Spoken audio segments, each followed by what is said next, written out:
So we'll get going here. Welcome everybody to Don's dissertation defense. So it's a pretty exciting day, not just for Don, but of course this is the anniversary of the Apollo 11 landing on the moon, and Bezos flew to space this morning. But you know, years to come from now, what people will really remember is that Don defended his dissertation today. So yeah, definitely. Yeah. So we're happy to have everyone along. So Don's been one of the pillars of my lab for a while now, since we've gotten things built up here. He actually came in 2015 and was recruited by the late George Bourne. So I have yet another thing that I owe George for bringing Don here. And in 2017 is when he switched over and started working with me, and things have been going great ever since. And he's done a lot of really cool work supporting a variety of grants, but most recently he's been supporting a grant that Dan Shears and I got, and we're working with Chris D'Souza on from NASA on autonomous systems for operations around small bodies. And as you can see from the title of this defense, this fits right in line with what we're trying to do there. So this has been a big part of that work. And we're really thankful to have had Don working on this. And with that, I'll let you take it away, Don, and show off what you've been up to. All right, thank you. Thank you for the introduction. And as Jay said, my name is Don Kuettel, and thank you all for coming to my doctoral defense presentation today, where I'll be presenting my work on autonomous guidance around small bodies using continuous thrust propulsion. And so before we begin today's presentation, I'd just like to give everyone a brief overview of what I'm going to be talking about. I'm going to provide some background and motivation about why we care about autonomous guidance around small bodies. Then I'm going to talk about the algorithm that I developed, the autonomous continuous thrust guidance algorithm, and break down each of its components. And then finally, I will finish with some concluding remarks. And so let's start today's presentation by asking the question, what are small bodies? Well, small bodies are the remnants of our early formation of our solar system. And they can be categorized into two different categories, asteroids and comets. Asteroids are small rocky bodies, mainly found in the inner solar system. You can think of like the asteroid belt in between Mars and Jupiter, the Trojan asteroids, near-Earth asteroids. And then on the other hand, comets, they are located in the outer regions of our solar system in the Kuiper belt and the Oort cloud. And they enter the inner solar system on highly elliptical orbits when they're perturbed from their far out orbits. And that's when they develop their coma and tail that are so iconic to comets. And so why do we care about small bodies? Well, there's three main reasons. And the first one being science. Like I mentioned, asteroids are remnants of the formation of our solar system, so they can answer questions like what the solar system was like when it formed, possible evolution, and then also asteroids and comets have a suspected role in the development of life on Earth. The next reason is resources. There are tons of resources locked up in small bodies, anything from water to precious metals to rocket fuel. And so as humanity extends further into the solar system, we can use these resources to help that. And then finally is planetary defense. Asteroids have impacted the Earth before, and they will again eventually. And so humans need to be able to operate in their environment to mitigate that danger. So this next slide just shows all the different asteroids, all the different small bodies that humans have visited, minus Ceres and Vesta, because they don't fit on this graphic. And so really what this slide shows is just that small bodies have very different shapes and sizes. And so each mission to a small body is a unique challenge. Speaking about orbiting small bodies, what is it like to orbit a small body? Well, physics-wise, it's the same as orbiting a larger body, but as you can imagine, the forces are much, much smaller. For example, a near-Earth asteroid Bennu, that was the target of the recent OSIRIS-REx mission, has a surface gravity that is 120,000 times smaller than the surface gravity of Earth. And so what this really means is that there are other forces in space that affect the trajectory of the spacecraft, such as solar radiation pressure, the gravity field of the central body, other perturbations from the other bodies in the solar system. And so these perturbing forces just become much more important when having a spacecraft orbit small bodies. And so when we are orbiting small bodies, for all intents and purposes, there's really two different types of propulsion systems that a spacecraft can use: electric propulsion and chemical propulsion. Now, for most people, when you think of rockets and spacecraft propulsion, you think of chemical propulsion. And these are impulsive burns, as in they're very quick. They have a low specific impulse, which is essentially like a fuel economy of a car. So how efficient they are with their mass use. And then they have a much higher thrust, which is great for getting us off Earth. But on the other hand, they can be a bit overkill in the small body environment. Because of these low forces around small bodies that I just talked about, we would like to use electric propulsion because it is much more efficient and has much lower thrust that is more ideal for the small body astrodynamic environment. And so if we take a look at all the small body missions in the last 20 years, and we take a look at which ones have used low thrust propulsion around their small bodies, only 4 of them have, and 3 of those are future missions. And so we can ask the question, if electric propulsion is apparently so much better for use around small bodies, why haven't these missions been using it? Well, the answer to that is there is currently a gap in small body guidance algorithms to use electric propulsion. And so if we take a look at what current small body missions use for their guidance techniques, all the previous small body missions have used open loop guidance. And so what that means is humans are in the decision-making process of the spacecraft. For instance, missions like OSIRIS-REx and New Horizons, they use impulsive thrust with open loop guidance techniques. So if we have an orbital maneuver here where we're trying to transfer from this larger orbit to the smaller orbit, and these red dots are impulsive burns that are almost instantaneous, the spacecraft can perform a maneuver. However, there's always going to be errors associated with that maneuver. The spacecraft is never exactly where you think it is. It's never pointed exactly where you think it is. But there's this long coast phase until the next maneuver, where humans on the ground can track the spacecraft, calculate the error, and then adjust the second maneuver to account for that. This is also the case for small body missions that have used low thrust propulsion, such as Dawn and in the future Psyche.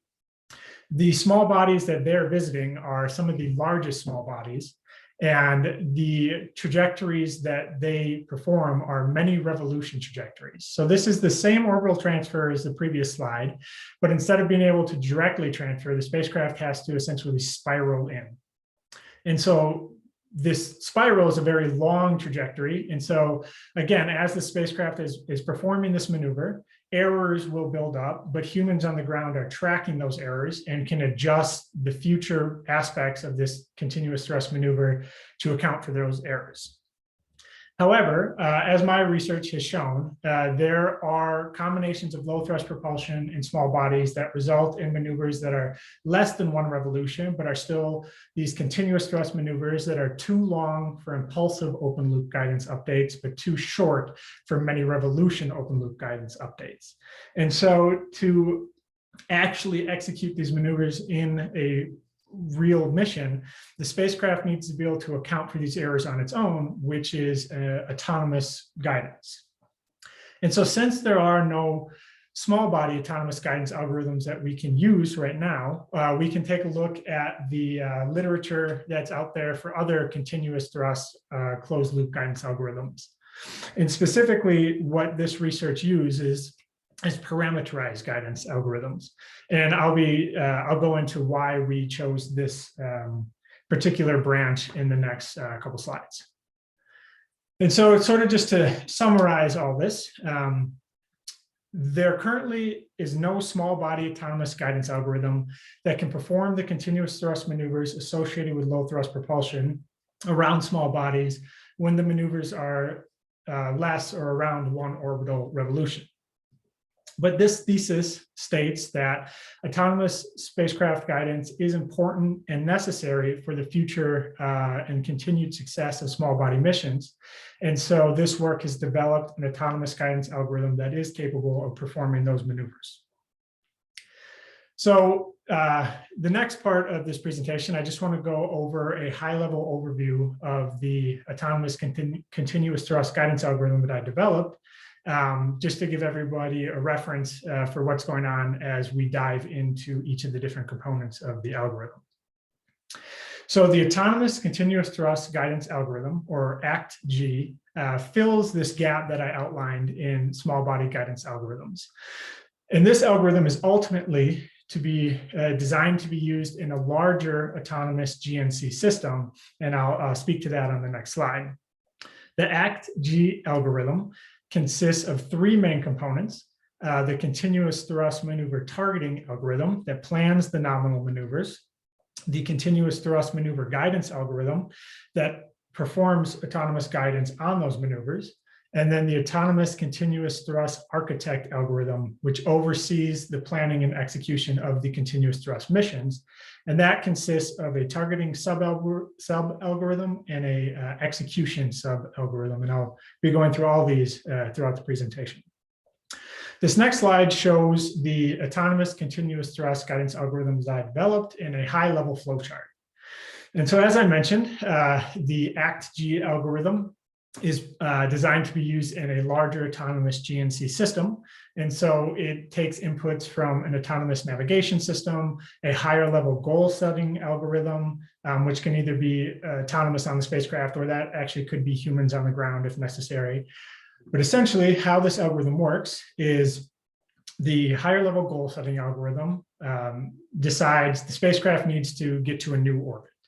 And so it sends that message to the ACT-A part of the ACT-G algorithm, and it enters targeting mode, where the spacecraft pulls in, the algorithm pulls in the spacecraft state from the navigation data, and then uses the targeting sub-algorithm to plan a nominal mission plan to transfer to that new orbit.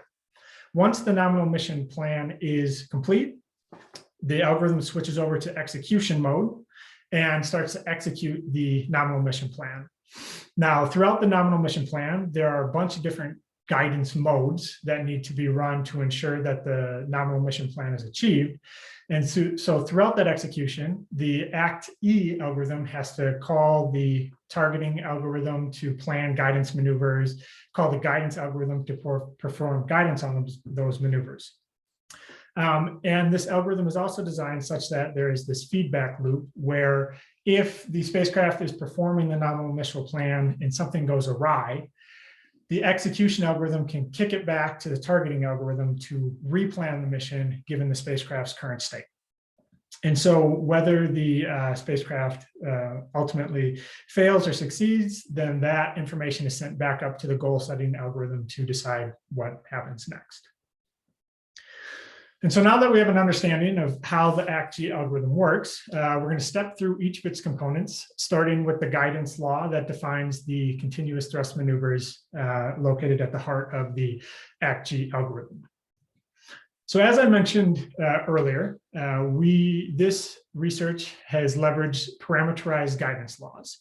And the reason that we chose this route is because these guidance laws are commonly used on upper stage launch vehicles around Earth. And the performance of upper stage launch vehicles around Earth is similar to the performance of low thrust propulsion around small bodies. And what I mean by that is they are continuous thrust maneuvers that are less than 1 orbital revolution, and they require autonomous guidance. And so the parameterized guidance algorithm that this research uses is the bilinear tangent guidance law. And this is a fuel optimal guidance law derived assuming a constant gravity vector. And it was chosen for its simple parametric formulation shown on the bottom of the slide, its fuel optimality, and its heritage on upper stage launch vehicles, where the guidance parameters A, B, and delta T define the continuous thrust maneuvers. However, this bilinear tangent guidance law has only ever been used around Earth. And while upper stage launch vehicle performance is similar to low thrust propulsion, there are some differences. Mainly, one of the big differences is what I talked about earlier in the presentation, those larger perturbing forces in the small body environment. And so the figure on the left essentially shows the relative importance of those perturbing forces compared to the central gravity of the central body. So for instance, solar radiation pressure is the red line. If we want to see how important solar radiation pressure is relative to Earth's gravity, we look at the solid red line on the bottom of the graph. So as we can see, relative to Earth's gravity, solar radiation pressure is not that important on the orbit of the spacecraft. However, if we look at the red dotted line on top of the graph, this is the relative importance of the solar radiation pressure in the small body astrodynamic environment. And as you can see, it reaches up to 10% central gravity. And that is a very important force. And bilinear tangent has never been used in an environment like this. Also, the figure on the right side of the screen compares the control authority of different low thrust engines around asteroid Bennu versus an upper stage launch vehicle around Earth, where I'm defining control authority is the acceleration from the propulsion system divided by the acceleration from gravity. And so what this graph shows, this black line in the middle shows the control authority of the Centaur upper stage launch vehicle around Earth. And then the colorful lines show different low thrust propulsion engines around asteroid Bennu. And ultimately, I've got a question. Yeah. You say that on the left, the force is relative to the central body gravity, right? Correct. And what do you mean by gravity field then? Yeah, so central gravity is like two-body gravity, point mass gravity. And then the gravity field is the spherical harmonics gravity field, the higher order gravity terms. Oh, okay. Sorry. And the RP had to do with what? Is that the distance from the body? Yeah, exactly. To compare the two different orbital environments, because Earth is much larger, everything was normalized by the planetary radius. Okay.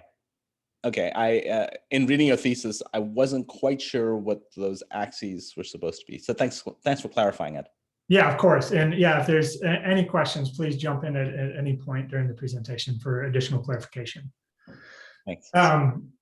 Yeah, so then this right figure shows that low thrust propulsion has a much higher control authority and also a lower control authority than upper stage launch vehicles around Earth. So in order to be used in the small body environment, bilinear tangent has to deal with these larger perturbing forces and then also be able to perform maneuvers with a large difference in control authority. And so these next couple slides show a couple single burn, continuous burn, low thrust maneuvers around asteroid Bennu. And what we can see here, especially in these two figures, is that not only can bilinear tangent guidance be used in the low thrust, with low thrust around small bodies, but it can perform maneuvers that actually aren't possible around Earth. For instance, this 90-degree plane change maneuver is not possible around Earth with upper stage launch vehicle guidance capabilities. And the reason for this is while the control authorities are similar between the two environments, low thrust propulsion has such a higher specific impulse that it is able to perform these longer maneuvers. If a upper stage launch vehicle tried to perform this maneuver, it would run out of fuel before it could finish it. This next slide just shows a couple additional single burn low thrust maneuvers, just to show that a more classic Hohmann transfer is also able to be performed with a large variety of thrust levels. And then also the bilinear tangent guidance algorithm coupled with low thrust propulsion can perform hyperbolic maneuvers to enter and exit the gravity of the central body.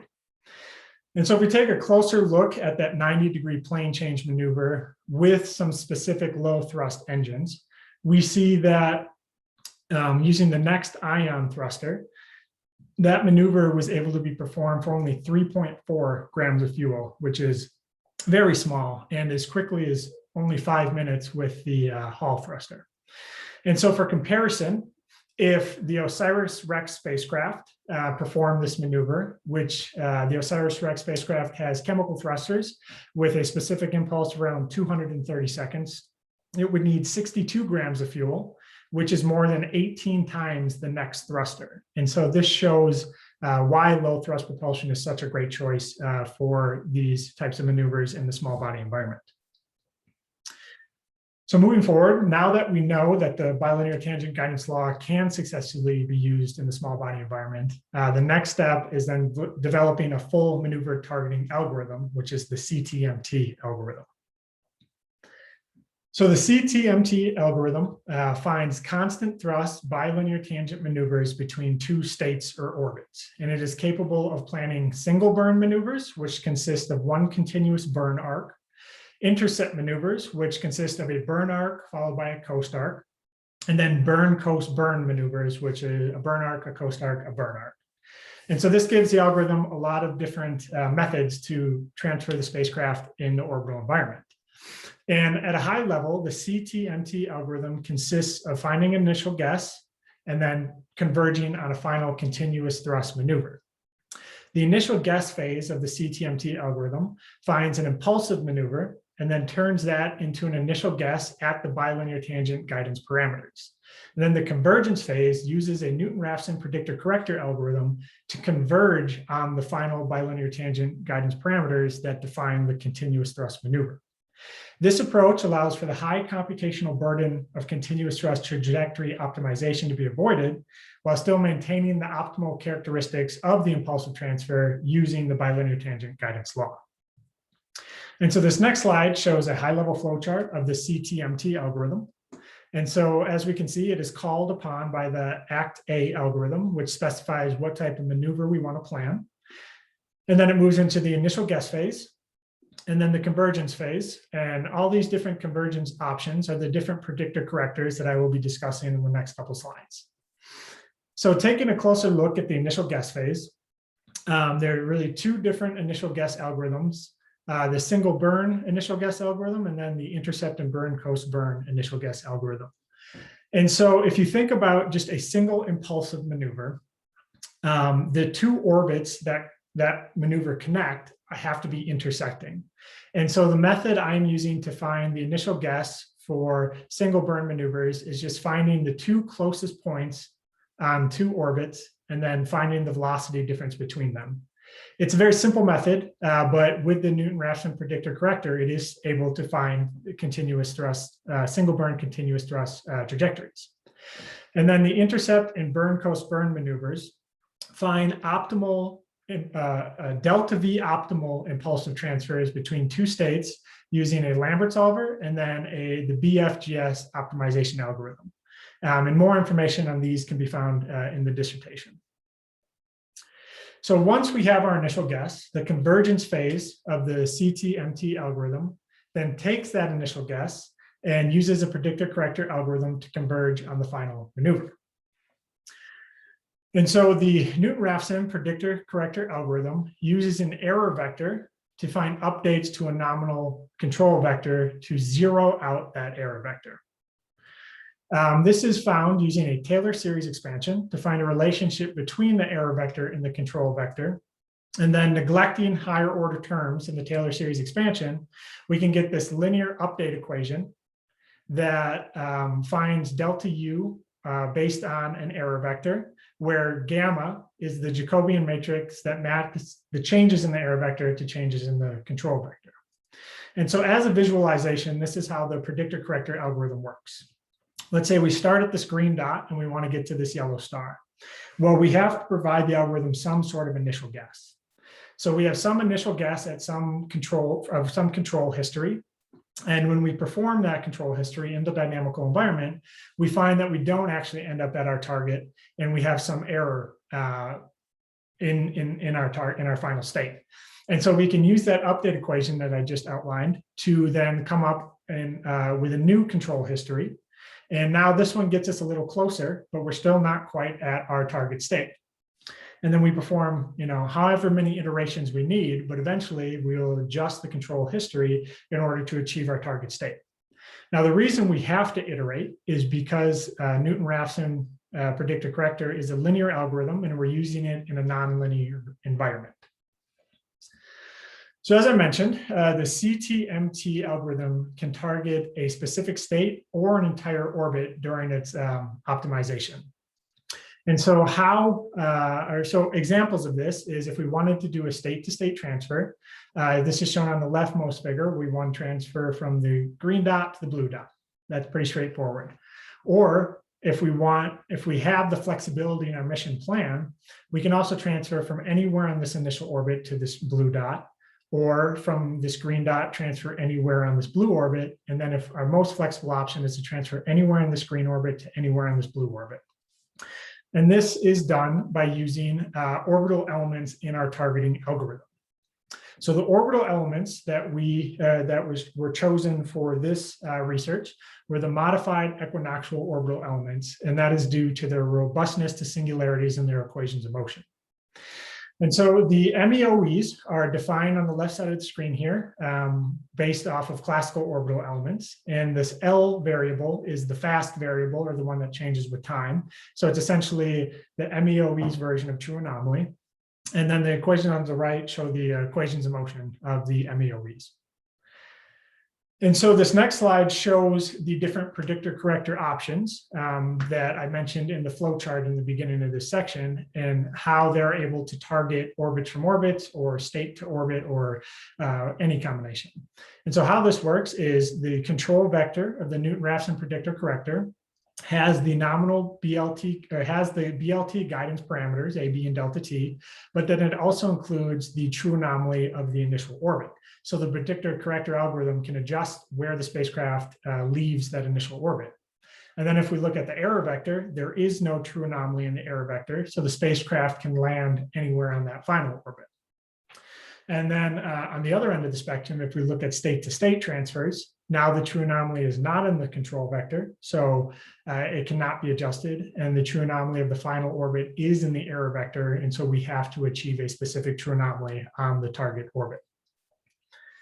And so showing the results of this, since we already showed some single burn maneuvers in the beginning, in the last section, here are a couple of intercept maneuvers that the CTMT algorithm calculated. And one thing that I did not mention is that during the targeting of the impulsive maneuver, we can either target a minimum delta V impulsive maneuver or a minimum time impulsive maneuver. And so the CTMT algorithm has that capability. So these two figures show the exact same intercept trajectory, where we start at a specific state on this initial orbit, and we're targeting this red dot with a bunch of different thrust levels. And so if we specifically look at the 50 millinewton thruster, the bright green trajectory on the bottom, we see that with minimum delta V, it only takes 4.25 grams of fuel, but minimum time takes about 4 times as much fuel, but gets there 4 times faster. And we can see that there's a large coast phase here, but there's no coast phase here. And so that is the difference between the two types of optimizations. And then this next slide shows just a couple examples of burn coast burn trajectories, both showing 90-degree plane changes. This first figure on the left shows a state-to-state transfer. So I'm specifically telling the CTMT algorithm that you have to transfer from this initial state to this final state. And what this shows is that as thrust increases, as thrust decreases, the coast segment in the burn coast burn trajectory gets smaller and smaller and smaller, till eventually it looks like this is just a single burn maneuver. And this is an important detail that I will talk about in the next couple slides. Important detail I'll talk about in the next couple slides. And so the figure on the right then shows an orbit to state 90-degree plane change, where now the predictor corrector algorithm, the initial guess starts at these 2 points again, but now the predictor corrector algorithm can adjust the initial position on the initial orbit during its targeting phase. And so now that we've seen a couple individual transfers calculated by the CTMT algorithm, we need to find out actually how reliable the algorithm is at calculating maneuvers on a large scale. And so to do this, I performed these reliability simulations. And so these reliability simulations consist of finding many different state-to-state burn-coast burn trajectories for a range of thrust levels, where the spacecraft always starts in the same terminator orbit, as shown by this figure, or this part of the figure. And then it calculates transfers to randomly generated target orbits, where the orbital elements are drawn from uniform distributions, shown on the left side of the screen here. And then the spacecraft has to target trajectories to each of these different points on the target orbit, which are true anomaly separations of 30 degrees.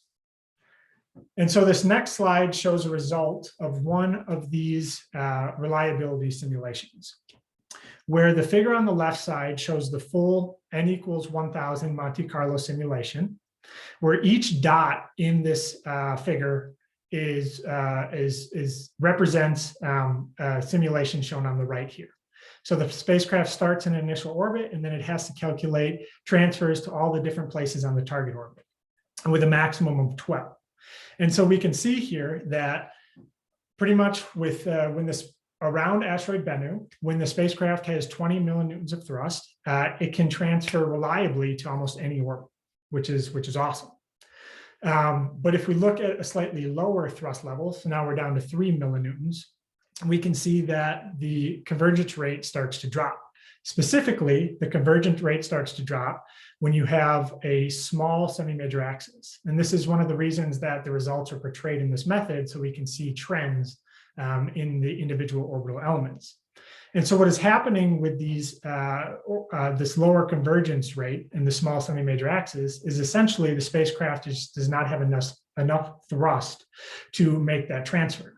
So if we look at the example on the right side of the screen, the spacecraft starting at this blue dot is able to transfer to the back or to the far side of this target orbit, no problem. But the points on the target orbit that are close spatially to the initial state of the spacecraft are unable to converge because the spacecraft just doesn't have enough thrust. And this is what I was talking about earlier when the coast segment of the burn coast burn trajectories was shrinking until it was basically a single burn maneuver. And so a transfer between this point and this point, the spacecraft just doesn't have enough thrust to accomplish that. And if we take a look at performing a lot of these different simulations with a varying level of thrust, we find that the CTMT algorithm performs very well in its targeting of its reliability when thrust levels are greater than around 5% of the surface acceleration of the central body. And so, Don, yeah, this is Chris again. Hey, could you go back to the previous slide for a sec? Of course. Were these, I can't remember, were these fixed times transfers or not? No, these were free time transfers. Okay, I'm rather surprised that it couldn't make the other. I mean, I guess it makes sense. We can definitely dig into that, but it essentially it's based off of the impulsive initial guess, because I'm using a Lambert solver, and everything, the continuous thrust maneuver is then based upon that. If the delta V, the impulsive delta V from here to the impulsive delta V from here is just too large to be completed with the thrust level of the continuous thrust transfer, the algorithm just won't converge. It doesn't have enough freedom. The initial guess is too constrained, so it can't, like really wrap around to make it there. Yeah, I guess that wouldn't surprise me for a fixed final time transfer that it couldn't make it there, but for free, anyway, we can have that discussion offline. Thanks. Cool. Yeah, no problem. So here, as I was saying, essentially what we find is the CTMT algorithm is able to reliably transfer to lots of different orbits with thrust levels of around greater than 5% of the surface gravity of the central body. And so reliability of the CTMT algorithm is only one aspect, right? Ideally, right, this algorithm is designed to be used on board. So we also need to know how efficient the algorithm is, both in how computationally efficient it is, but also how fuel efficient the maneuvers it calculates are. And so, as I mentioned in the introduction, the bilinear tangent guidance law is derived under, is fuel optimal under a constant gravity assumption. And the small body environment definitely does not meet this assumption. And so we need to see how much fuel optimality we are sacrificing for its computationally efficient formula. And so the efficiency simulations consist of comparing the bilinear tangent trajectories calculated by the CTMT algorithm to constant thrust optimal trajectories calculated by a state-of-the-art nonlinear optimization algorithm, SNOPT. And then the fuel optimality and then the computational efficiency is compared. And these simulations were performed on the single burn maneuvers that I showed in slides 26 and 27. And so these next two figures show the results of the efficiency simulation. And so what we're looking at here, the figure on the left, because these are constant thrust maneuvers, the fuel efficiency is the shortest time maneuver is the most fuel efficient maneuver. And so what I'm comparing here is the time of flight of the single burn maneuvers calculated by the CTMT algorithm divided by the time of flight of the trajectories calculated by SNOPT. And so if this value is greater than 1, that means the SNOPT algorithm was able to find more fuel efficient trajectories. And so what we're seeing here is a general trend where regardless of thrust levels, when the individual maneuver starts to get to the lower end of the thrust levels it can be completed with, the fuel efficiency of the CTMT algorithm is reduced. But we can see here, for the trajectories that I tested, it's only 6%, and I'll go into more details about that. But conversely, on the right side of the screen, we see the computation time measured on my Mac computer. And so it was just a runtime based on my laptop. The SNOPT algorithm took up to 400 times longer, so hundreds of times longer to compute its trajectory for only a 6% saving. And so, like I was saying, for this specific transfer, looking at the Hohmann transfer that I showed earlier, the SNOPT is able to calculate a 6% more fuel efficient trajectory for this very long trajectory shown in blue, but it takes 400 times longer to calculate. And so just to kind of show what I mean by these longer maneuvers and shorter maneuvers, the green ones are the shorter maneuvers and the blue ones are the longer maneuvers. And with these SNOPT trajectories that are able to find more efficient trajectories, all of them take hundreds of times longer to compute. And for example, the 6% more efficient trajectory here only saves 0.1 grams of fuel.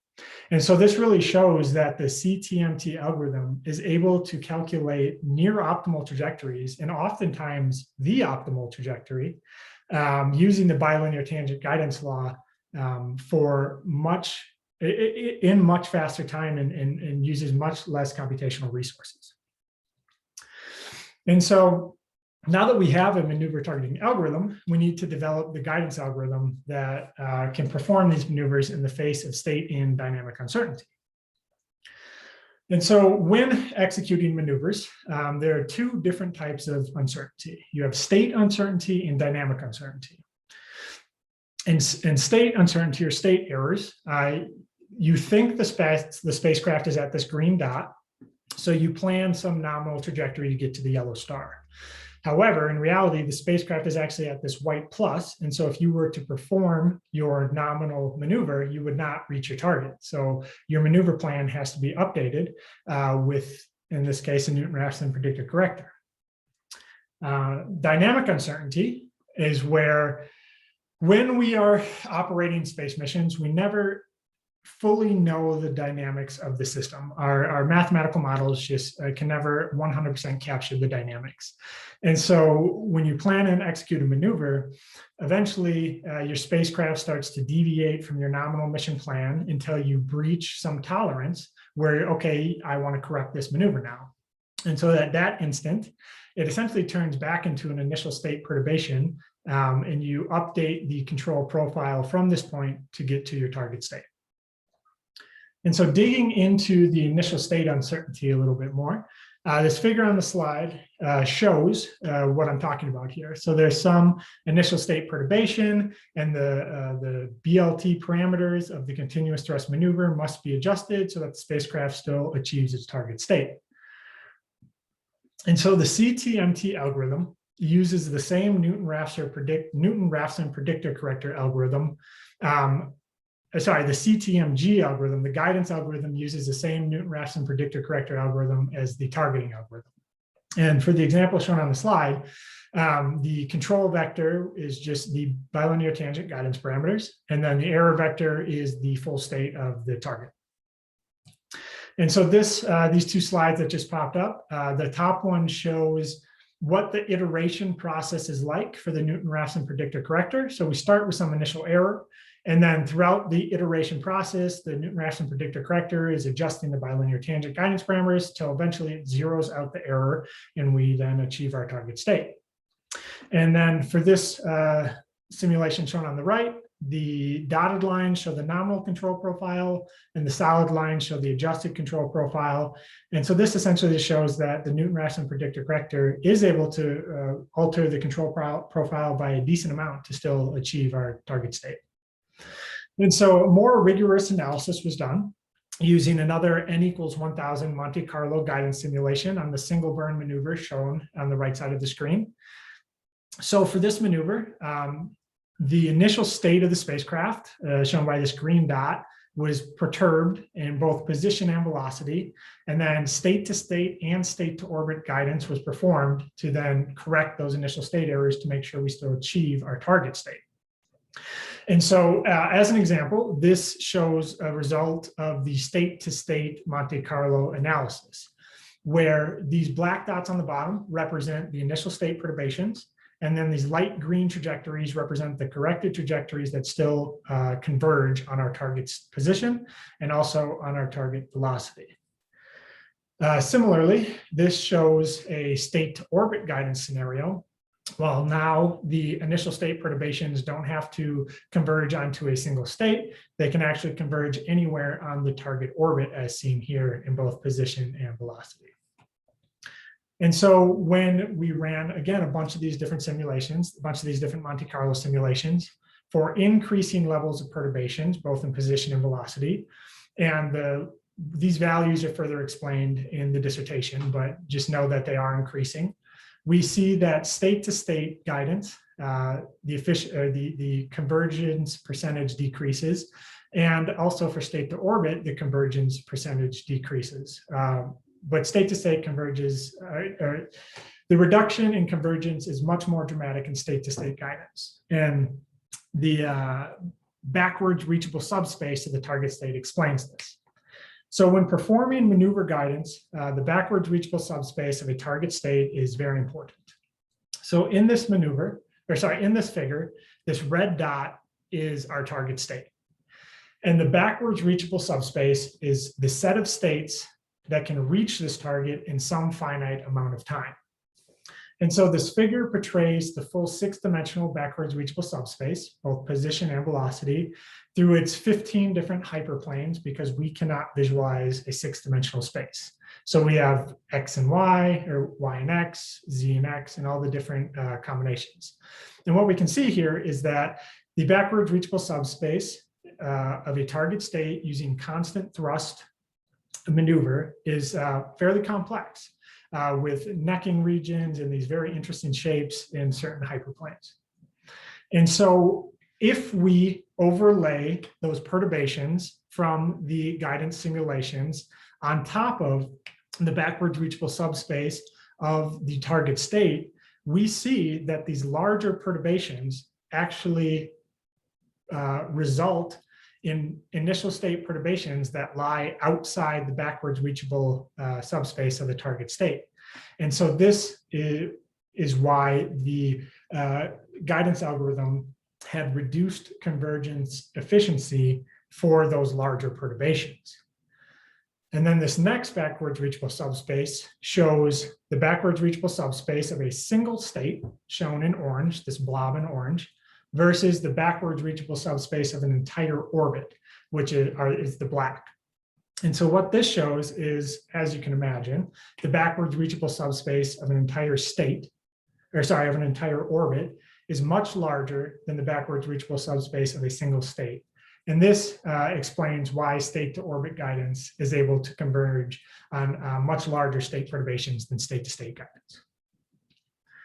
And so finally, we get to the last part of the ACT-G algorithm, and this is putting everything together to plan and then execute continuous thrust maneuvers in the small body environment. So we're going to begin with the ACT-A targeting algorithm, or ACT-AT.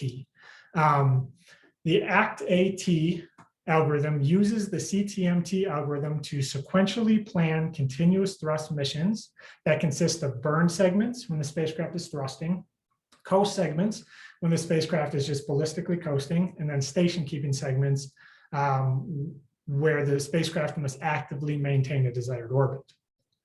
And so the inputs to this algorithm are minimal.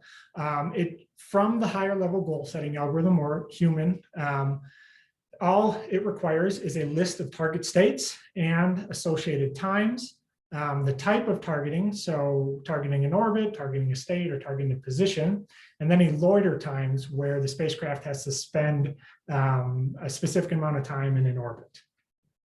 And so to discuss the ACT-T algorithm, I'm going to step through two different examples of how the algorithm plans missions.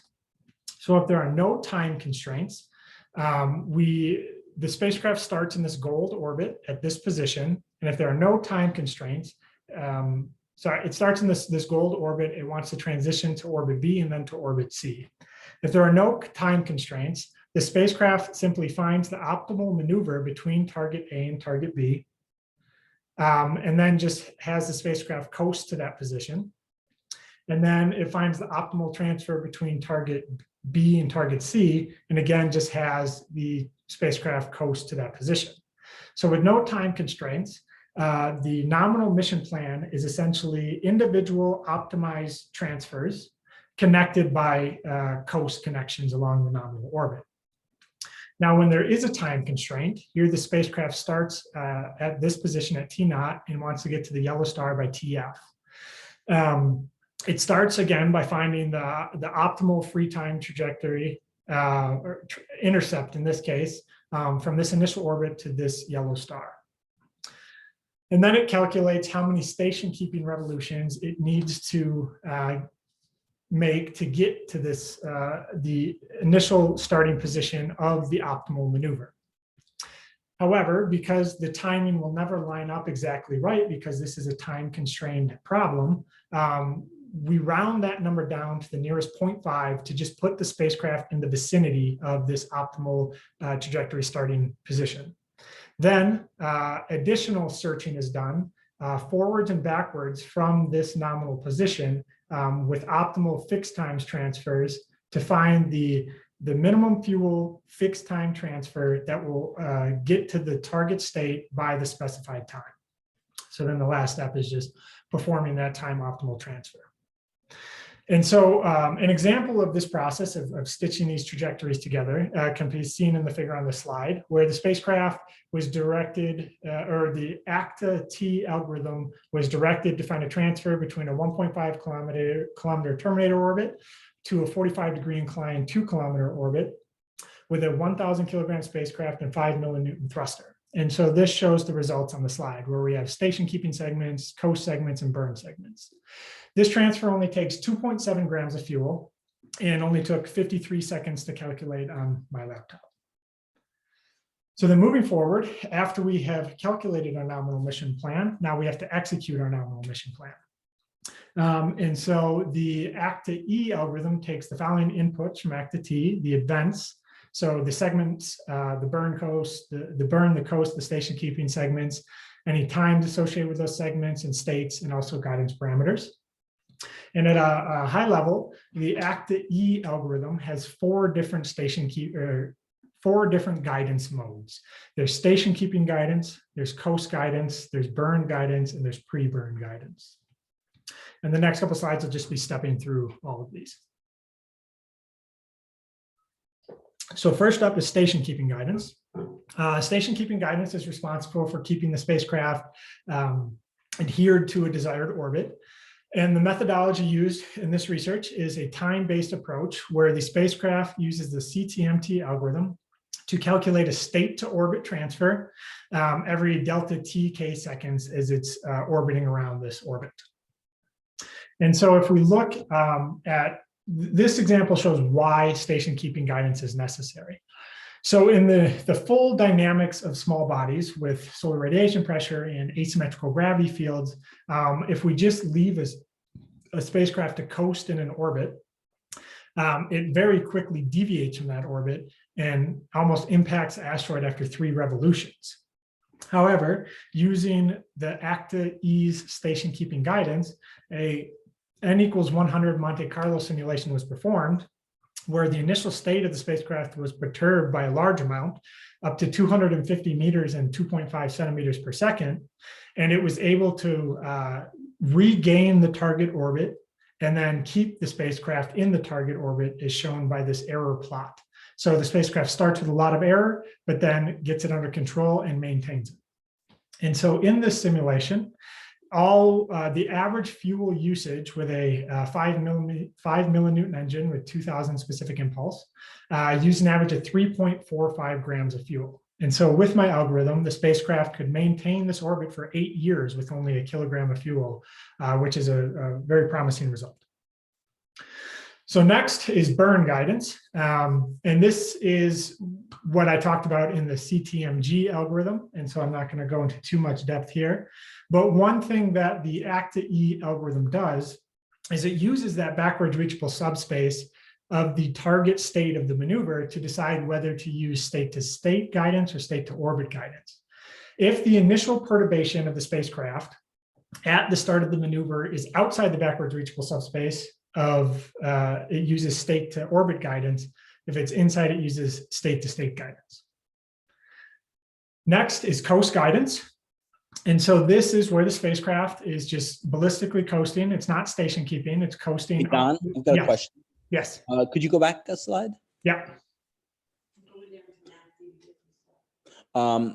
The backward reachable subspace, is that computed a priori, or with regard to onboard autonomous calculation, how is that done?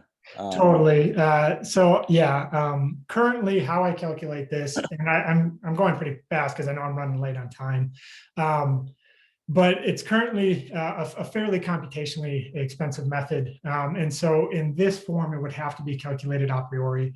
And so actually one of the things I talk about in my future work is finding a more efficient method to calculate this.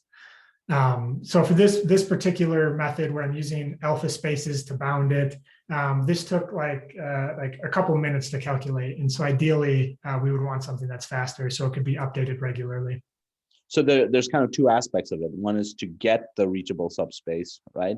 Which is a bunch of trajectories that you're propagating backwards, and then to do the to compute the alpha shapes, right? Yeah, exactly. Okay, thank you. Yep, of course. So yes, then we have coast guidance. And so what's happening here is the spacecraft is coasting along and it's monitoring its error at every time step. So as it's coasting along, the spacecraft is going to deviate from the nominal coast trajectory because of our dynamic uncertainty. And at a certain point, it's going to predict that it's going to be outside some set error tolerance. So then the spacecraft uses the CTMT algorithm to calculate a guidance maneuver that'll put it back on track. It starts to use the new guidance or the corrected trajectory, but then it again deviates. So it has to calculate a new trajectory, and this process is repeated until the spacecraft arrives at the target state within some error tolerance. And so finally, talking about pre-burn guidance, And so as we saw in the CTMG section with the maneuver guidance simulations, not every initial state perturbation can be fully corrected by the CTMG algorithm if it's too large. And so this can be the case where the spacecraft might show up at the maneuver with a perturbation that's too large and it cannot fully correct it. And so there is some residual error in the desired orbit. And so I implemented this method called pre-burn guidance, where at some T minus time from the beginning of the maneuver, the spacecraft predicts what its state is going to be at the start of the maneuver and preemptively adjusts this maneuver so that it is accounting for its error in its state. And this shows that it's making the maneuver longer, but it could also be making it shorter as well. And so more information on this can also be found in the dissertation. So the final simulation that I want to go over is putting this all together and doing a full Monte Carlo simulation with both dynamic uncertainty and state uncertainty. And so in this simulation, the dynamic parameters highlighted in red here, which affect all the different areas, are perturbed by up to 10%. The truth value is a 5x5 gravity field, but the spacecraft only thinks it's 2x2. And then also these spherical harmonic gravity coefficients are also altered by up to 10%.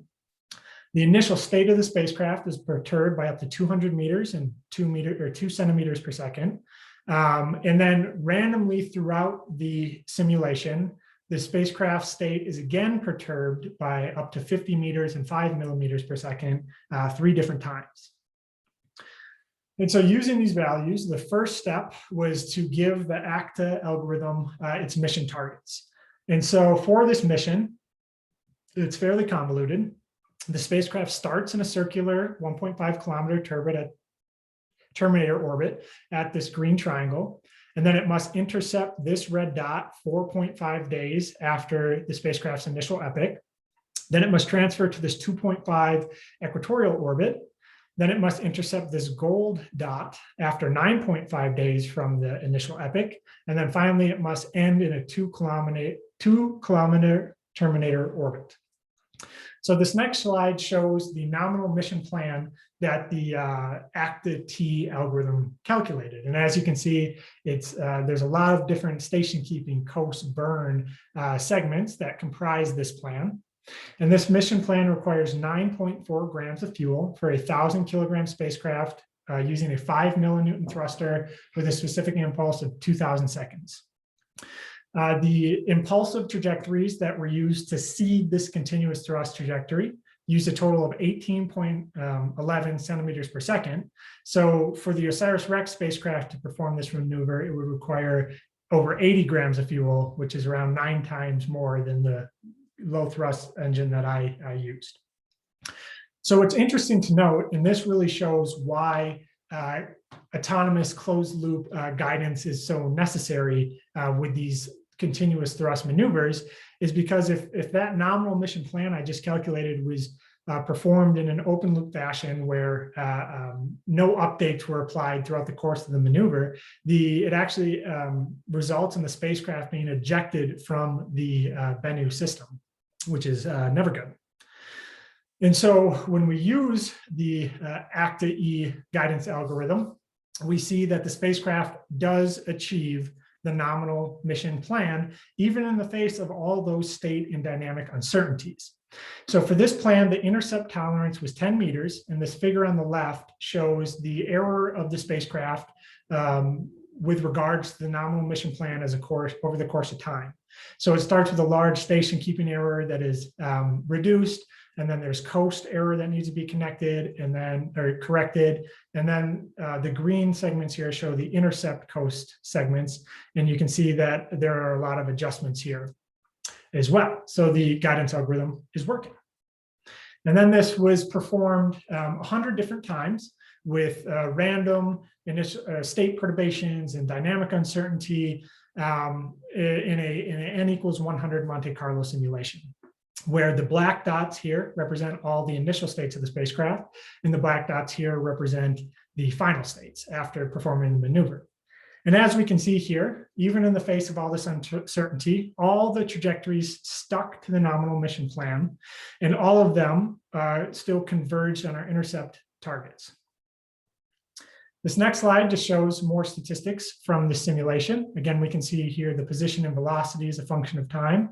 Again, the spacecraft intercepting our intercept points. And we can see here on the right side of the screen, this shows the additional mass or fuel needed to perform the trajectory under all this uncertainty based off the nominal mission plan.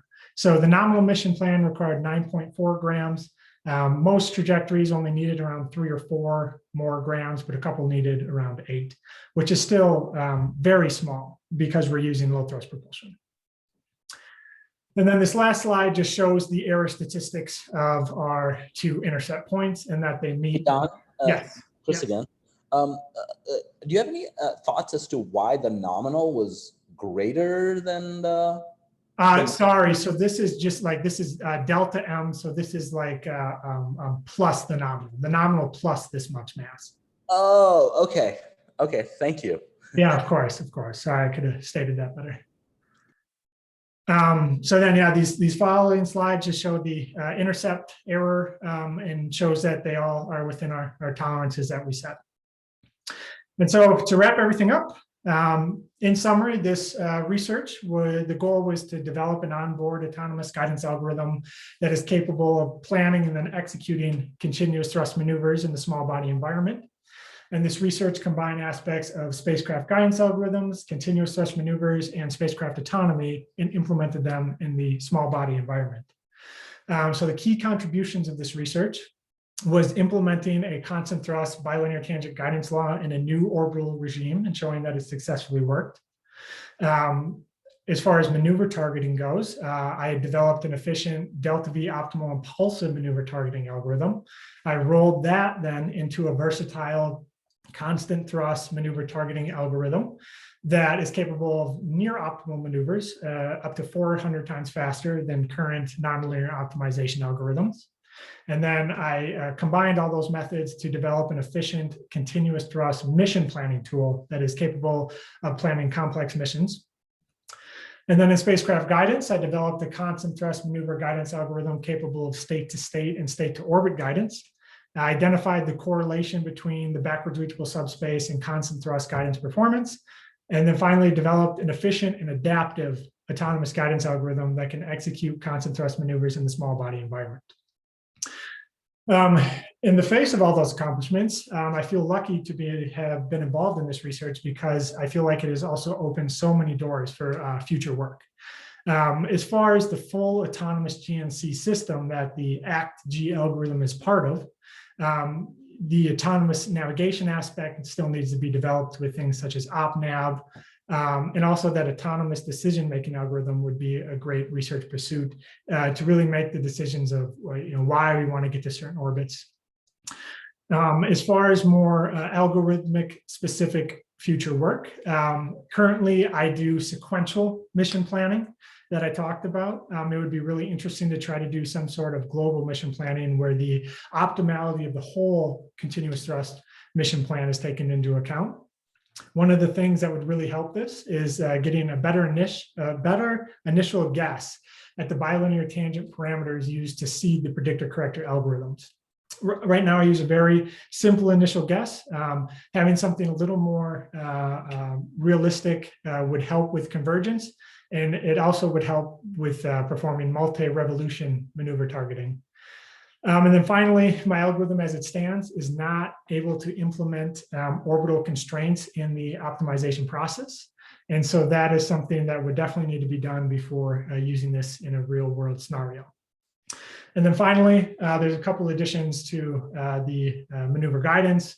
Currently, I use a linear predictor corrector algorithm. It would be interesting to perform the same stuff with a higher order predictor corrector algorithm using state transition tensors. And then adding additional minimization techniques. And as I mentioned, deriving a more computationally efficient method of calculating and quantifying the backwards reachable subspace of the target states. And so this next slide just shows all my different publications that I have done while at CU. And I would just like to now acknowledge a few people. Jay, I want to thank you for all your guidance and support through all this. Everyone at the Orca Lab, thank you for letting me brainstorm with you and helping me out. I want to give a big thanks to my committee for being here today and being part of this journey for me. Shout out to Intuitive Machines, who helped funded my last year of my PhD and then decided to hire me full time afterwards. I'm excited about that. And of course, to all my friends and family, thank you for your support. So with that, I would just like to say thank you one more time and open the floor for any questions. Excellent work, Don. That was a whirlwind. We'll happily take questions from the audience. If anyone has one, please just go ahead and unmute and ask Don your question. Hey Don, it's Mark. Really great presentation and work. Just a quick question. When you're doing your guidance, is there any benefit to doing like burn coast, like stitching more together? Or is, burn coast, burn kind of the best you could do? Totally. Yeah, that's a great question. So right now, there's sort of a trade-off between computational efficiency and complexity. And so every different burn coast segment adds another segment to the predictor correct algorithm. And so theoretically, you definitely could do like a burn coast, burn maneuver. There definitely, I think, future work would be some sort of trade between, how many segments is too much before the algorithm just starts to become too computationally inefficient. Great, thanks. Colin, go ahead. So I have kind of a basic question. Apologies if this is not as interesting to a lot of the members of the audience, but I've often wondered, especially while watching Star Trek, how do you know where you are in space? How do you decide what your reference frame is? That's my question. So that's a great question, and I mean there's a whole field of research on there. And back in the overview slide of the ATCG algorithm, so I'm just bringing that up. That's what this navigation data is. And so what an autonomous guidance algorithm, what we do now for navigation is essentially we have a camera and then other measurements like radar or LiDAR that take measurements and pictures of the spacecraft and use optical navigation. So we see a crater that we recognize, and we can use that to determine where the spacecraft is relative to that crater. And then if you get enough of those measurements, you can fit an orbit to that.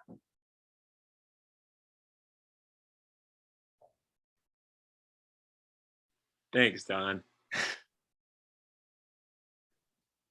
Hey Don, can I ask a quick question? Yeah, of course. Great talk. It was really comprehensive presentation. I had a quick question about like the BLT guidance algorithm. You might have mentioned in the future work, but I was wondering if you are able to like include some path constraints, for example, like avoiding eclipse on the transfer or like avoiding some specific semi-major axis on the like during the transfer. Is it possible to incorporate such kind of path constraints? Yeah, great question. I'm sure it is. I have not looked into that at all, but it is definitely a area of future work is adding in those types of constraints. I'm sure it is possible, but I haven't spent time looking at it, unfortunately. Okay, sounds good. Thank you. Good job. Thanks.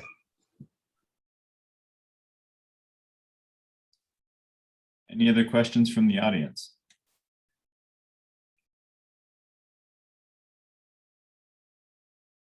Okay. Well,